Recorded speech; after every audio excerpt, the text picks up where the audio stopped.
benn waxtu ci télévision Futur Média dal leen ak jàmm ci xibaaru ndiggi njolloor gi dina bokk ci li ñuy waxtaanee dogal bi nga xam ne rek nguuru France jël na ko mu aju ci étudiants yi doon ñëw foofu jàngi si bokk na ci ñoom ay doomu Sénégal loolee amoon yokkute bu am solo nag fii ci Sénégal jawrin bi ñu denk lépp lu aju ci wàllu éducation nationale di Serigne Mbaye Thiam ne nag loolu réew France bu ko defee rek dafa bokk ci seen ay sart ku ko mën nag boo ko mënee tamit mën nga dugal sa loxo ci sa poste rek fay boobule koppar ci jamono jooju ambassade de France fii ci Ndakaaru nag ñu ne jamono ji ñu ngi xaarandi ay dogal yuy bàyyeekoo ci mesure bu yees boobu ca diwaanu Saint-Louis dinañ wax ci wàllu karange jamono ji nag ñu fa doon daloo rek ab état-major gendarmerie bu yees loolu nag au commandant de la gendarmerie nationale sukkandiku ci li ni mel di sàkku ci askan wi kenn ku nekk nga dugal sa loxo ci la aju ci wàllu karange boo gisee loo xam ne ñemewoo ko rek nga wax ko takk der yi bu ko defee lépp lu aju ci wàllu criminalité ñu mën ko xeex jam ñaajo liggéeykat yi fa nekk di rafetlu li nga xam ne wàllu dem beeg dikk bi ñu ne nag ci kër liggéeykaay yooyu ku ci nekk da nga jël ay matuwaay yu am solo bu ko defee rek ñëpp ñi fay xëy di dem ak dikk nu mu leen soobee ci plateforme industrielle boobu nag ñuy xamal ne rek dugal nañ ci lu toll ci ñaar fukki milliards ak juróom ci suñu xaalis gouvernement du Sénégal bëgg rek fii ak i at yu yees ñu mën fa dugal ñoo xam ne ñaar fukki junni nit ak ñett ci ay liggéeykat dinañ wax ci wàllu tàggat yaram sport Ligue 1 ñeenteelu journée bi football nañ ko nag Jaraaf Douane ndam demul ndam dikkul ku ci nekk dugal benn bi donte nag gone Médina ñoom amoon nañ ay occasion yu bëri wante rek jotuñu gis caax yi waa génération foot ak stade de Mbour moom kenn dugalul sa morom bit mbokk yi boo leen taaxirloo tuuti ñu faram fàcc ko.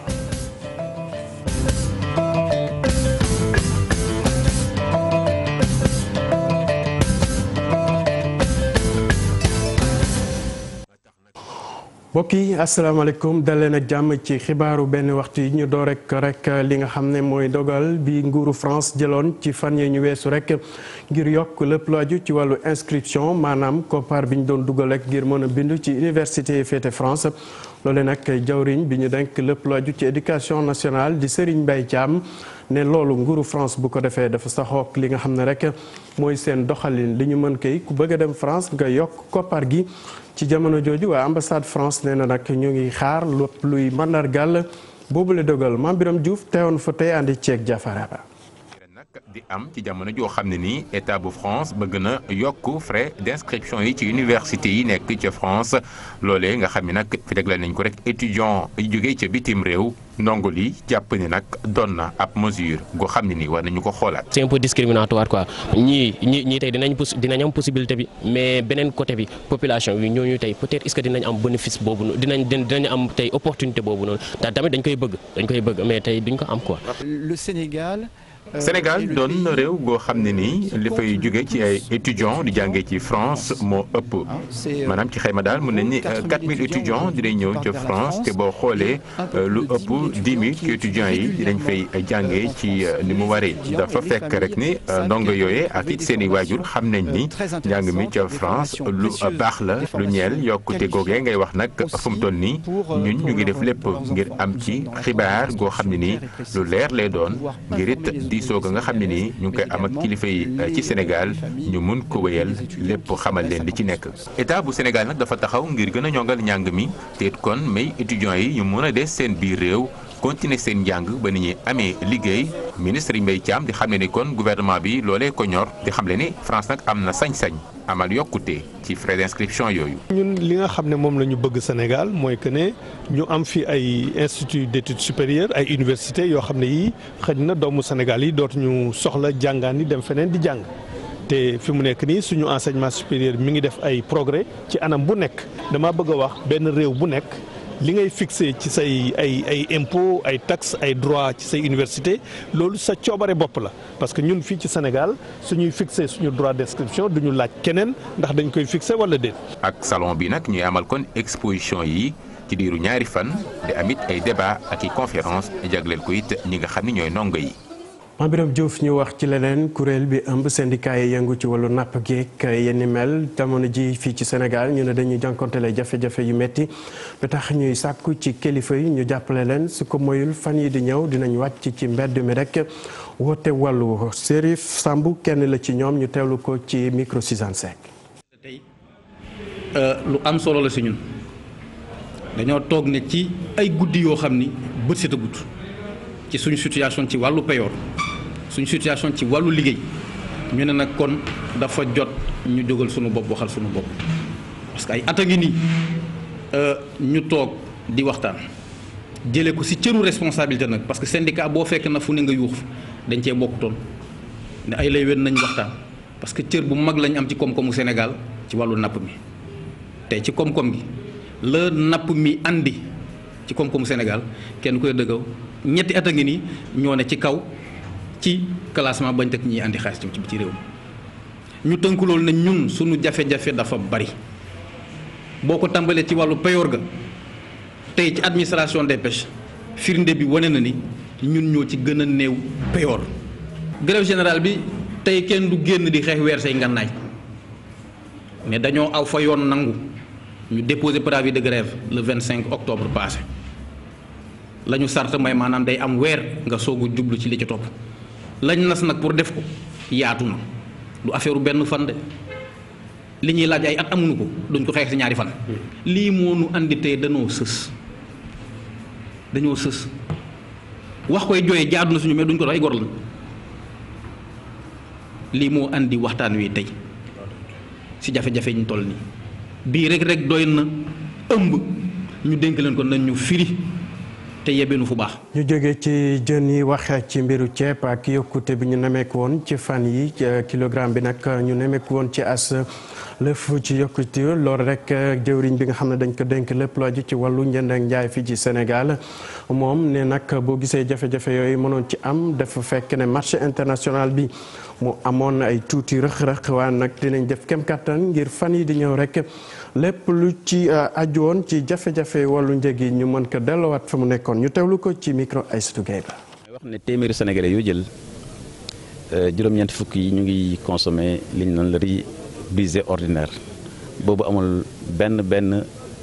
coppite ci njëg yi sac bi mu ngi jar diggante 12500 ak 13000 di fàttali ne aussi ceeb bi ñu béy ci réew mi ñu tuddee ko le riz sénégalais sac baa ngi jar diggante 14000 ak 15000 donc loolu baax na ñu ne waa Sénégal ne téeméer boo jël juróom-ñeent fukk yi li ñuy jëfandikoo ci ceeb loolu amul benn yokkute ci njëg yi li am nag mooy li ñu tuddee le riz parfumé boo xam ne Sénégal béyu ko jamono ji dañu gis ne fële ca Thaïlande te nga xam ne dafa bokk ci réew yi ñu koy jox Sénégal liñ daan béy dafa xaw a wàññeeku maanaam góobaguñu loolu waral ñu am lu ñu naan tension ci marché international moo tax njëg yi yokk waaye fan yi di ñëw am na bateau boo xam ne dina am lu mat fanweeri junni tonnes yoo xam ne dinañ ko indi dugal ko ci réew mi pour que njëg yi wàññeeku te dal xelu Sénégalais yi leen wax ne incha allah gouvernement bi dañu jël même matukaay yëpp pour que ceeb boobu nga xam ne 10% de Sénégal ñoo koy consommé waaye ñu nekk également ay doomu Sénégal aussi état bi jox leen jumtukaay pour que ñu bañ a am benn gaañ ci seen pouvoir d'achat. bu ñu wax ci ceeb bu cher ñi moom dañuy yëngu ci wàllu béy ceeb nekk ci bët saalum réew mi diwaan di Simbanding Brassou ak Sambukounda di ñaari gox yu nekk ci département bu Goudomp jamono ji nag dañu am ay jafe-jafe li ko waral ñu ne daanaka xorom si mooy nangu seen suuf si ci loolu nag am nañ ñëwoon ñoo xam ne rek dañu ñëw jàppale leen di ay italien ingénieur yooyu nag dinañ def kam kattan ngir hectare yi nga xam ne rek dañ ko ñàkkoon ñu mën ci jotaat bu ko defee ñu mën a wéyal seen liggéey ni mu waree Bakary Konté andi ceeg Khali Diame. def agriculture ci yenn faro yi nekk ci commune bu Simbanding Brassou lu jafe la ndaxte xorom si nangu na faro yu bëri. Avec nos parents on a quand même vu l'eau douce. ak suñuy parents ñun gisoon nañu eau douce ndox boo xamante ne amul benn xorom wante récolte yi dañuy baaxoon trop bu ñu nekkoon ndaw sax bu ñu ne dañuy jënd ceeb suñuy parents dañuy bañ ndaxte dañuy ne dafa am benn odeur bu nekk ci biir saak yi loolu nag day wane ni fii dafa bëriwoon ceeb trop. Voilà, donc c'est dire qu'autant il y avait beaucoup de riz. ci biir partenariat ci la commune bi Simbanding Brassou daal di bénéficier benn programme bu mag boo xamante ne dañuy récupérer ay terres yoo xamante ne xorom si nangu na ko. 10 000 hectares bu ñu wax dans le département de Goudomp faro yi dañu bari waaye xorom si dafa jël faro yi waaye su mu defee pont barrage ci diggante Sambukounda ak Sanoufili 5 communes yu ma limoon ñoom ñëpp vallée yu nekk ci côté yooyu dinañ ko récupérer pour ñu mun a béy ceeb. ingénieur italien yi di ne projet bi day tax ñi daal di désenclaver tamit 25 villages. Notre organisation il a fait les études techniques. ak suñu organisation def nañ ay études techniques ak scientifiques ci vallée yëpp nekk Casamance ñu bëgg a defal benn projet boo xamante ne barrage anti-sel buy récupérer 10 000 hectares de terre ci faro yi wante itam désenclaver 25 villages. Le désenclavement de plus de 25 villages. Sambukunda ñoom nag seen teen yi dafa am xorom ba pare day teel a woowu ingénieur italien yi daal di tabax benn teen boo xamante dañ ko amélioré daal fee def benn système de filtrage boo xamante ne day génnee xorom si.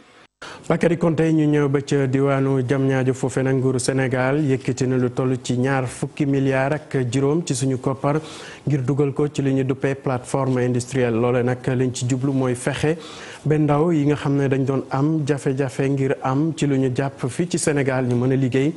ci loolu nag li ñu bëgg fii ak at yu yees ñu am $20 ak lu tegal loo xam ne rek dinañ fa mën di xëy saa su nekk ñu teewlu ci loolu njiitu réew mi Macky Sall ci micro Pafara Ñing. boo xam ne sama gouvernement moo ci dugal alalu Sénégal entièrement muy $20 milliards ak juróom moom la ñu defaree lii ñuy ubbi tey. waaye $20 milliards yooyu ak juróom déjà andi na ci investissement privé lu toll noonu wala sax mu ëpp ko ci ay privé yi ñëw investir di jël ay ndaw ñuy liggéey di jël ay doomu réew mi waaye $20 milliards yooyu ak juróom andi na tey yeneen $50 milliards yoo xam ne réewu Chine décidé na pour mottali parc bi ci 58 hectares nga xam ne bu paree $20,000 ak ñett ci doomu aadama dinañ fi liggéey dana nekk le parc industriel le plus moderne de l'Afrique loolu aussi dafay nekk luy indi liggéey ci biir askan wi ba nga xam ne xale yu jigéen ñi xale yu góor yi même ku ci amul njàng suñu la formé ci ay weer yu néew da nga mën a am loo suturloo loolu moo waral ñu def parc industriel. ñi nekk ay liggéeykat lañu yu féete foofu ca plateforme industrielle bu Diamniadio nee nañ nag amatuñu benn jafe ci wàllu dem beeg dikk bi ndax seen kër liggéeykaay dañu jël matuwaay ci war ba tax na rek saa yu ñu bëggee xëy def ko ni mu waree ba tax ñuy woo yeneen kër liggéeykaay ñu dem mën fa samp bu ko defee rek kenn dootul am jafe-jafe liggéey fii ci suñu réew Pape Fara ñi ngi doxantu woon na fa andi ci ak yu subar. lu ëpp junni nit ñooy liggéey fii ci plateforme bu Diamniadio bi. waaye li ci ëpp ay jigéen lañu te ñoom ñëpp dëkkuñu foofu ca Diamniadio wàllu dem beeg dikk bi ndax dina doon jafe-jafe ci ñoom. ñoom dañuy wutal personnel aussi ñu ngi ñuy jox ñu lekk bu baax. déjà chinois yi ñoo leen yoreel seen transport bu leen jëlee fi ñu dëkk indi leen ba fii suba ngoon en plus chinois yi ñoo leen yoreel seen lekk. seen liggéey nag bokk na ci defar ay tennis sport ay bubu yoo xam ne haute couture la waaye li ci ëpp biti réew lañ koy yóbbu. nga noonu lu mel ni ñaw xale yu jigéen nga xam ne dañoo nekk position boo xam ne dañoo faible parce que loolu la ñuy wax si d'habitude jigéen dafa woyof tey boo ko utalee fu mu xëy di liggéey ma ne jàppale nga ko sutural nga ci lu bari. ngir ubbi fa entreprise yu ndaw a ndaw mbir yi jàpp nañ ne nekkul lu jafe lool. boo fekkee da nga bëgg doon industrie di nga def 500 millions moom mooy juróomi téeméeru millions kooku di nga ko def minimum wante li gën a am solo moom mooy que da nga ubbi da nga def ay xëy yu takku il faut nga def ko ba pare waroo nekk doon di dégager loo xam ne day yàq jaww ji wala muy yàq suuf si wala dara dafa war a doon loo xam ne lu baax la loo xam ne amul benn poson. entreprise yooyu nag bokk na ci seen rôle di tàggat lii di ndaw yi fexe tamit ba ñàkkum xëy mi fii ci Sénégal ñu wàññi ko lool. Pafara ñi nga ji wax ci wàllu politique ñi nag ay kilifa lañu ñu bootoo fi nga xam ne rek mooy Benno Bokk Yaakaar ñaan nañ nag mbiitu réew mi Macky Sall la ñu jàppale rek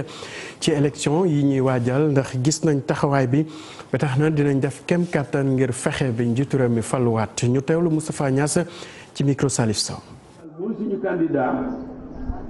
démb cadre yi def nañ ko mooy borom xam-xam yi jigéen ñi samedi lañ koy def ndaw yi di ko def dimanche lan a des ci réew mi lan moo de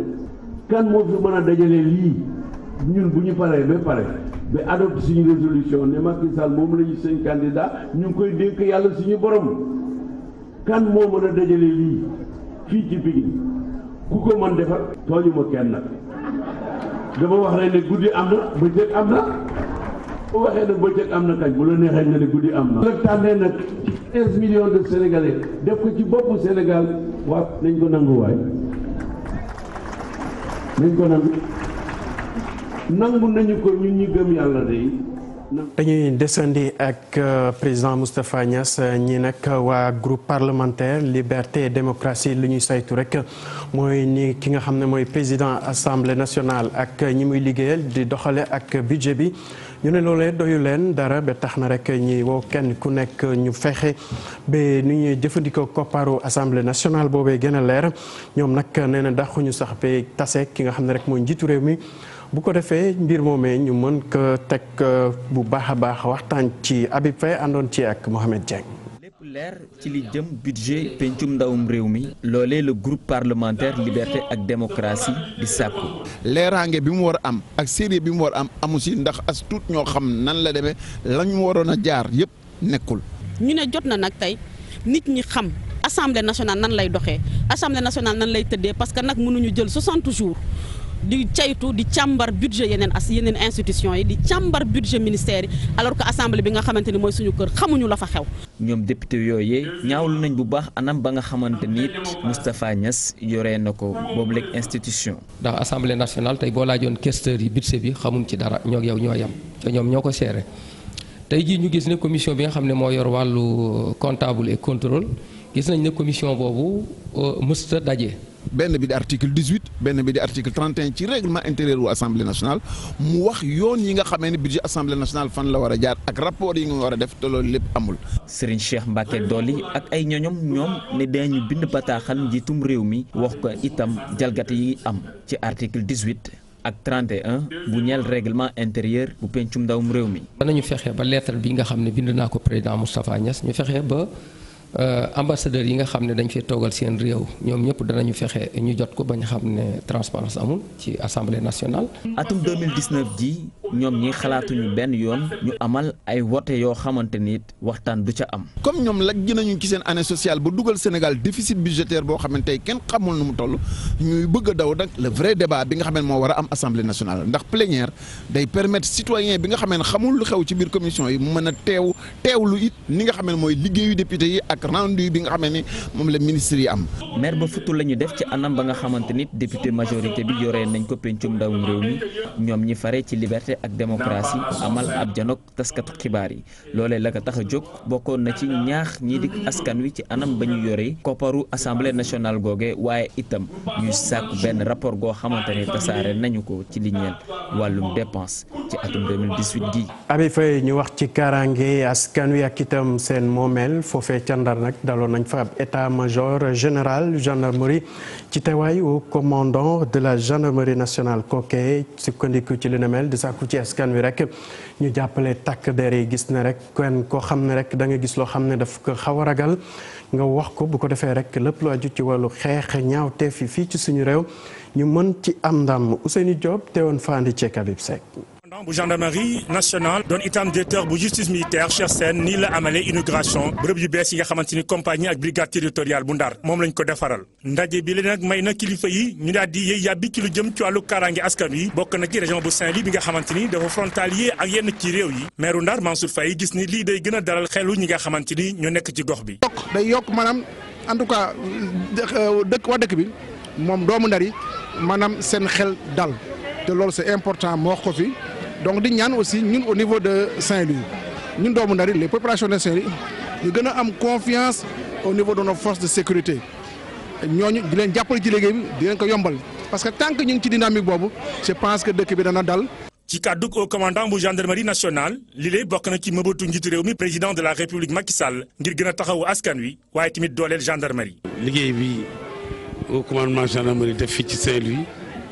tey buy loo xam ne. président de la république chef suprême des armées moo dooleel gendarmerie bañ mën def liggéey bu rafet bu xam ne mucc na ay ba pare respecté na norme yi nga xam ne unité de gendarmerie noonu la lañ ko war a defaree. bâtiment yi ak commodité bi ñuy liggéeyee day bokk ci suñu efficacité plus fi ñuy liggéeyee gën a baax day tax suñu liggéey gën efficace muy loo xam ne aussi population bi moo ko moom. directeur de la justice militaire daal na yëkkati kàddu itam jëmale ko ci askan wi ngir ñu gën leen a jàppale ci xeex bi ñuy xeex lépp lu jëm ci wàllu terrorisme. les gendarmerie ci liggéey bi ndax gendarmerie comme police mënuñu def dara te population bi àndu ci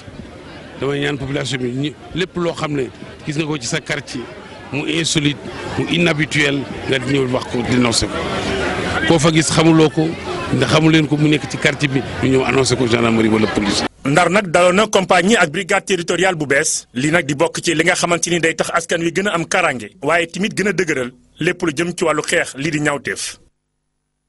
Ousseynou Diop ñu dem ba ca bët Saalum réew mi ci dëkk bi ñu naan Saare Yoro bu ya nekk ci département bu Médina Yoro Fula foofe nag askan wi ñoo wàccoon ci mbedd mi ñoom li ñu bëgg rek mooy askan wa fa nekk nee na dañu sonn ndax amuñu ndox mu sell amuñu yoon bu ñu jaar amuñu courant ak leneen ba tax na rek ñuy sàkku kilifa yi ñu fexe dugal leen ci programme Puma bu ko defee rek li ñuy mébét ci wàllu koom ñu mën ci dugal seen loxo Abdoulaye Diallo.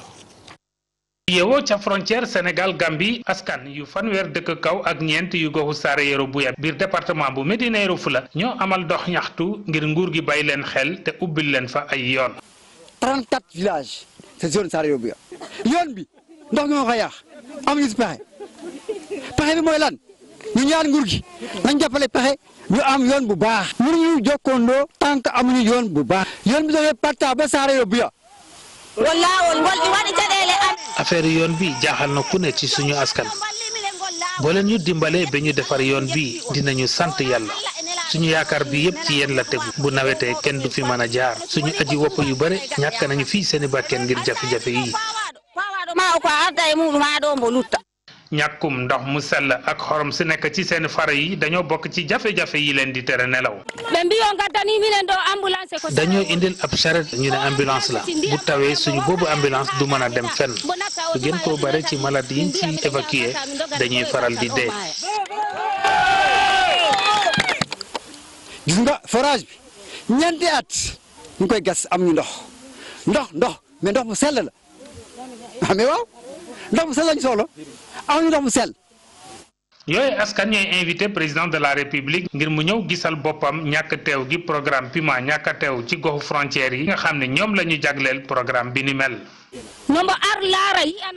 njiitu réew mi na ñëw gisal boppam ci yan condition la ñoon askanu frontière yi di dundee fii ba Patta amu fi benn jumtukaay bi baax dara baaxu fi waaye bu ko gisalee boppam dina xam ne fii dara baaxu fi. ngir ñàkkum ay yoon seeni bépp aji wopp ci ay charrette wala moto vitesse lañ leen di yóbboo ca kër docteur.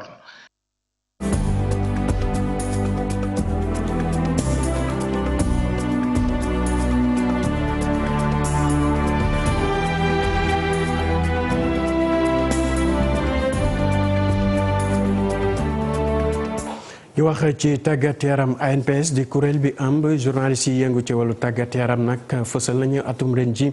sargal yi ñu baaxee sportif yi gën a ràññeeku ci loolu bokk na ci Sadio Mané ballon d'or sénégalais Amadou Ndiaye ñu gis ne rek mooy footballeur bu nekk fii ci réew mi bi gën a xarañ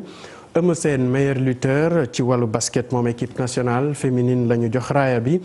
loole nag waa ANPS ñoo ko fësal ci njàngatu Mamadou Fall.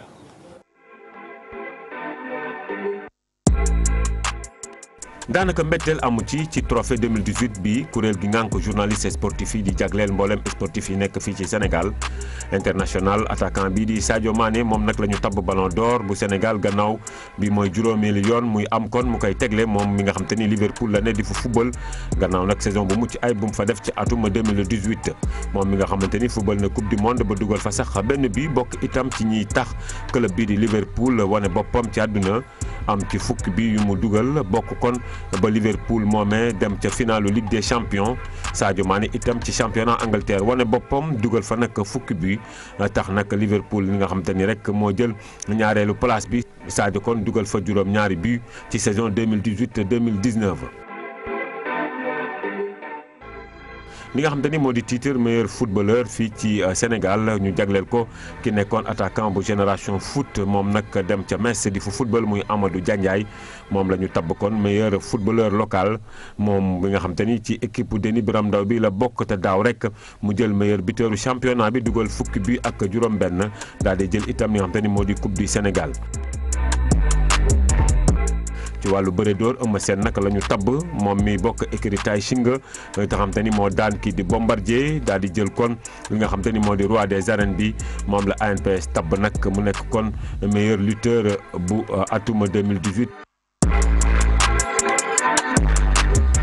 meilleur sportif bi kon ñu tabb ko lii di équipe nationale bu jigéen ñi ci wàllu basket ñoom ñi nga xamante ni ca coupe du monde ba dañ fa wane xar kañam gu am solo Astou Traoré ak ñoom nag daal di jox Sénégal li nga xamante ni moo di na moom bu njëkk ci coupe du monde ci wàllu jigéen ca Espagne ndam googee sax mayoon ñu dem ca 8e de finale.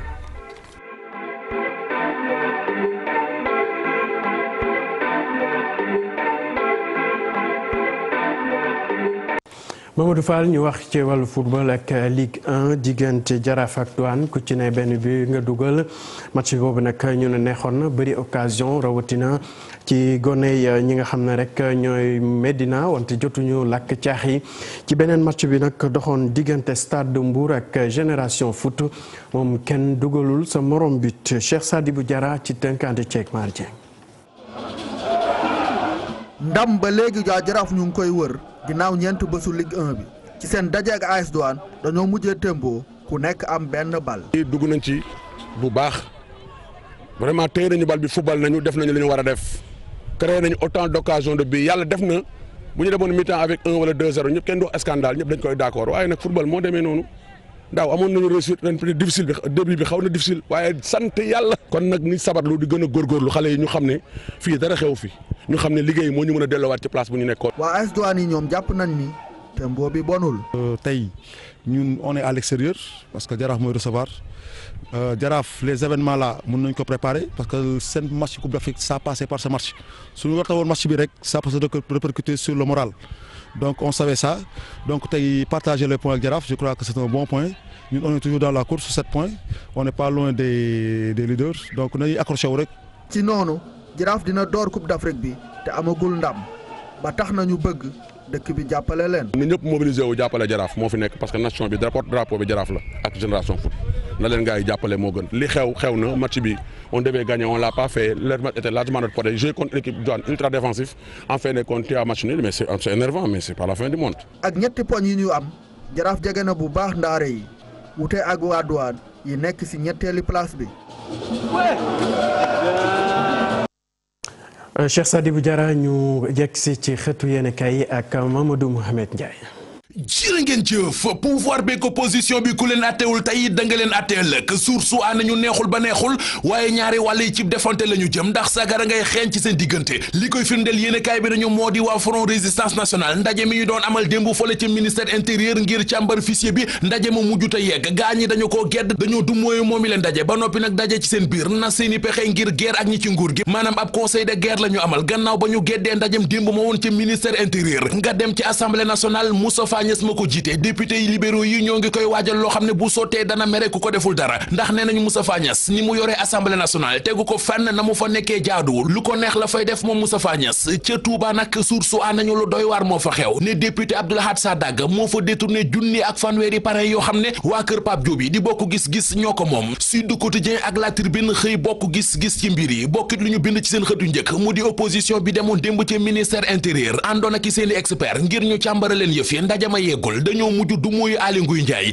Ibrahima Diallo mi directeur bu daaf leeral ci Sud Quotidien ne gaañi li ñu bëgg mënut a nekk dañoo bëgg ñu jox leen numéro d'identité électeurs yi nekk ci fichier bi te loolee duñu ko def ndax bu ñu leen ko nangulee mën naa yàq yoonal gi ñu namu ci wàllu parrainage gi Vox Populi nañu ñaar fukki fan ak juróom-ñeent ci weeru novembre waa Front Résistance Nationale nee nañu daañu amal ab doxub ñaxtu ci mbeddi Ndakaaru yi bu ñu demee nag ba juróom-benni fan ci weeru décembre ñu dem sikki mujj Aly Ngouille Ndiaye toogaanu ci buntu ministère intérieur lépp rek ngir bëgg ñu jox leen fichier électoral bi Abdou Karim Fall bokk ci Front Résistance Nationale nee ci journal bi fichier électoral bi ñu leen wan démb du bu baax bi ab maquette la ñu leen wan démb opposition beeg Moustapha Niass président assemblée nationale enquête dina kay nañu ku jég politique gi teg nañu soog Moustapha Niass ñoo ngi koy ñaq-ñaqal xaalisu assemblée nationale bi la ñu ne dañoo bëgg Moustapha Niass wax leen fan la koy dugal ak nu ñu ko fay dugalee honorable député Cheikh Mbacké Bara Dolly bu parti démocratique Sénégal ni ñu ci yéenekaay bi li loi bi santaane ci assemblée nationale Moustapha Niass mi jiite assemblée nationale nationale dara la ci deful. Mamadou Diop Decroix nañu kenn mënu laa wax nu ñuy génnee xaalis ci assemblée nationale ak it bu ñu ko génnee fan la ñu koy dugal. Les Échos moom it sa xëy dugg ci coow li am ci assemblée nationale ba bind ci xëtamu njëkk ne député yi fare ci kujje politique gi foofee ci assemblée nationale ñoo ngi sëkkatal Moustapha Niasse ngiruk leeraange ci koppari assemblée nationale yi dem nañu sax ba naan ab rapport la ñu bëgg ñu jox leen kon ndax ci assemblée nationale questeur ba sax mënu laa wax xaalis bi fu ñu koy génneeg fu ñu koy dugal te warut a demee noonee rek l'observateur nañu ci xëtamu njëkk opposition bi tàkk nañu ba dëgër ay député fobu ba jekk ngir maye ko seen digg ak Moustapha Niasse nag yéenekaay bi ne nañu boolewu ci ay waxam ndax dégg nañu ko ci Pikine mu ne ci ñu dooni candidat ci présidentielle yi 2019 yi am na ci ñoo xam ne moom Moustapha Niasse xàmmeewu leen ak Iblis ndax la leen tax a jóg dëgg waxuñu ko ci la Sénégal moom saa kër ma jabel Moustapha Niasse njiital assemblée nationale nañu fa candidature Macky Sall yàlla sunu borom moo ko nam Le Quotidien nañu président assemblée nationale nee na nañu ñaan yàlla sunu borom ngir Macky Sall am deuxième mandat faluwaat journal Le Quotidien boole kook nataal boo xam ne Moustapha Niasse ma nga ca sol grand boubou bu ñu daamina kaw ba suuf tàllal ay loxom teen tecc mel ne kuy woo yàlla bu nuppi di sàkku ci gaañ ñu ñaan ngir Macky Sall faluwaat Serigne Mountakha Kane dogu na ci lu falaat Macky Sall 2019 l'observateur moo ko bind ubbil yéenekaay bi Serigne Mountakha Kane di taalibe bu jege lool Serigne Mountakha Mbacké Bassirou xalifa général des Mourides nee na fi président Macky Sall teg Serigne Mountakha lu mu bëgg mu taxaw ci te moom Serigne bi la am mooy baayam mooy sëriñam mooy léppam kon ku ko jàpp mu jàppale la moo tax moom Serigne Mountakha Kane nee na dina jóg dugg dëkk bi dugg réew mi ba ci diaspora bi sax wax ak taalibe yi ñu jàppale Macky Sall ba mu amaat beneen mandat faluwaat ngoonu ñaar fukki fan ak ñeent ci weeru février atum 2019 dana sol aw dàllamit ànd ak mouvement bi mu taxawal wër responsable APR ya ca Touba wax ak ñoom ngir ñu boole seen doole def ko muy jenn ñu fale ko Macky Sall Sadio Mané faluwaat na yëral xët mu njëkku record ANPS di association nationale presse sportive bi ci réew mi yéenekaay bi nee na ñu tànn nañu footballkatu Sénégal bii di Sadio Mané def ko Ballon d'Or Sénégal 2018 bu weesoo looleet moom Sadio Mané ci Liverpool ga muy football ab contrat yokkaat nañu ci juróomi at 2023 lay jeex l'observateur nañu Sadio Mané yokk nañu juróomi at ci contrat ci Liverpool jël na Ballon d'Or Sénégal juróomi yoon looloo tax l'observateur bind ne Sadio Mané ma nga cag donkaasem 5/5. Mamadou Mohamed Ndiaye cant ak ngërëm ñenn la yéen tamit naka noonu ci teewlu beeg safo bi di leen ñaanal aljumaay jàmm di ko sàkku ci yéen jërë ngeen jëf.